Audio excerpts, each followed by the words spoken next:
Hey guys, welcome back here to the channel where I talk about all things life as a digital nomad and working abroad as an expat. My name's Tom, and right now I am talking to you from my studio apartment here in Da Nang, Vietnam.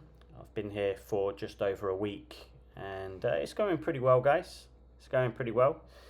Um, Now, for those that saw my last video drop, that was this time last week, I did a video about the 5 reasons why you should be a digital nomad in 2025.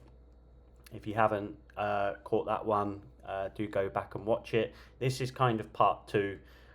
Today I'm going to be talking about the 5 reasons why you should not be a digital nomad in 2025. I've been doing this now, guys, for about 6 months. I've been to places like Morocco and Malaysia, and then I moved on to Singapore briefly, Thailand, and now I'm in Vietnam. So I've moved around quite a bit in the last 6 months. So really kind of want to give you my honest appraisal and honest reflections over the last 6 months. There's definitely been some highs and lows, guys. And I really want to be honest in these videos to give you guys as much information as possible if this is something you're thinking about. So the first reason tonight that I want to give you, okay, is the loneliness that you do feel quite often, I would say, as a nomad. And the reason for this, I would say, is you're constantly moving around from place to place. So you're meeting people and they're coming and going, but also if you're like me, and what I'm doing at the moment, guys, particularly, is I'm staying in a lot of hotels or sometimes renting an apartment. So whilst that is nice, it's nice having my own space, particularly for work as well, because I'm an English teacher. It isn't the best if you want to meet people, because you know what it's like in hotels. It's not easy to meet people in those kind of settings. People keep to themselves. So a lot of the time in the hotels, I'm not meeting people, and it gets pretty lonely. I will be honest with you. There's been days where, some days I haven't actually really ever spoken to anyone apart from the students that I'm teaching online in my classes.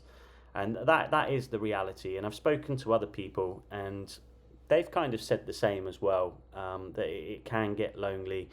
And that's why having communities and support networking groups like meetups, co-working events and things like this, they are absolutely critical, guys, in my opinion. Because you can stay in the hotel and you can work in your room, but for me, it gets pretty boring and pretty dull, and the head can go down quite a lot. So whilst I do like my own space and I actually really like traveling alone, I still want the opportunities to meet new people. So yeah, the first reason I would say is the loneliness. Reason number 2, guys, why you shouldn't consider being a digital nomad is, in my opinion, it is way harder to exercise and commit to a fitness and exercise routine. So just as a bit of context and background, I used to live in Edinburgh. I lived there for the last 6 years, and I would religiously work out like 3 to 4 times a week. And I was part of an exercise, like an outdoor exercise fitness club. It did wonders, guys, for my mental health, and for me it was a great distraction from working in the flat, because I had the fitness class to look forward to in the evening. And it was just great. So many benefits came from that. But what I have noticed is, when you're on the road, it's hard. I'm not always sure what my schedule is going to be. Like, I've moved from, obviously, North Africa in Morocco to Asia, so my time zones have changed now. I'm usually, like, I've gone from working in the day to working at night now. So what I'm saying is, whilst it's not impossible to, you can find a gym out here and do all of that kind of thing, in my opinion, it is a bit trickier, because I don't have like kind of a normal routine and timetable and structure that I'm working towards.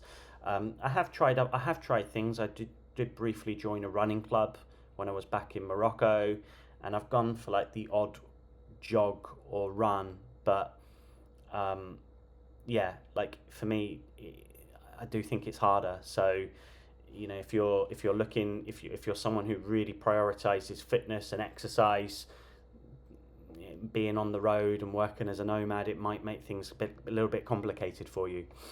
Um, okay, reason number three kind of ties a little bit into reason number one, the loneliness, but reason number three are the transient relationships that you basically encounter as a digital nomad.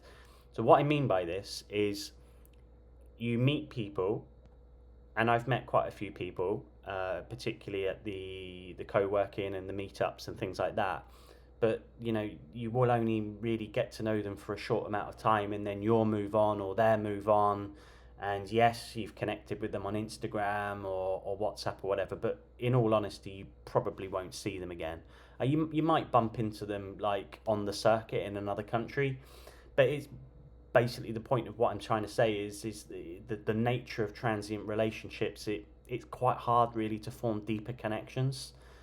It's not impossible, but because everyone's coming and going and they've got their own itinerary and their own schedules, it does make things quite tricky. And I'm someone who I would really like to actually kind of invest more in those deeper relationships and try to cultivate them, but I do find most of the time it's like, yeah, I'll go along to like a co-working or a meetup, like a digital nomad meetup here in places like Da Nang or Chiang Mai, and it's great. I'll have a really, really great conversation, but quite honestly, I don't often see that person again, which is a shame.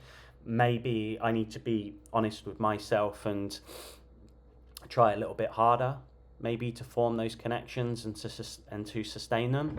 Maybe that's on me, but yeah, I would just sort of say that be mindful of that before you come out here. That a lot of the people you will meet, you'll meet them very briefly, but everyone's got their own thing going on, and that's fine. And I think that's just the nature of being a digital nomad and the transient relationships.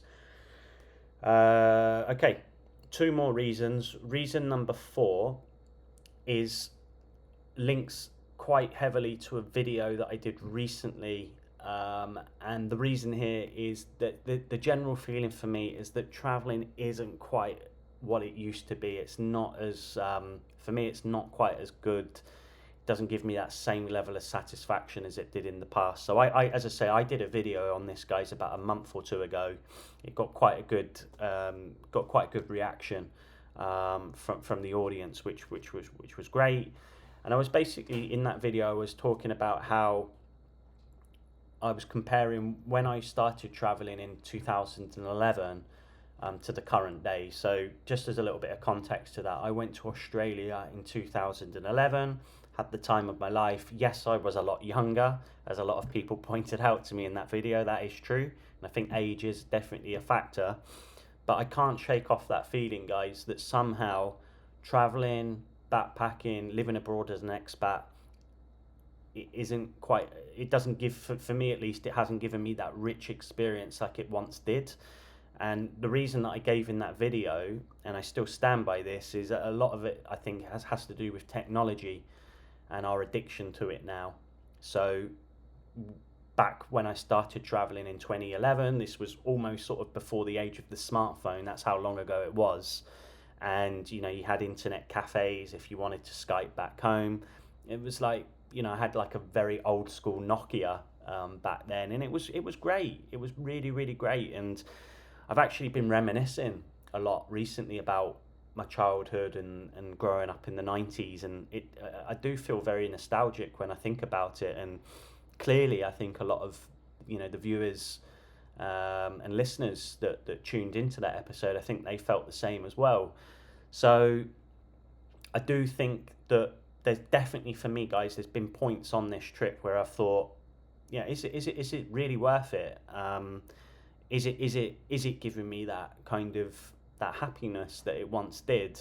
And I think there's a lot of reasons for it. Yes, maybe it's because I've traveled so much now that it's quite hard to kind of get those unique specialist experiences again. But to be honest, I do think there is a larger factor where I would go as far to say I just think society has changed so much now in recent years that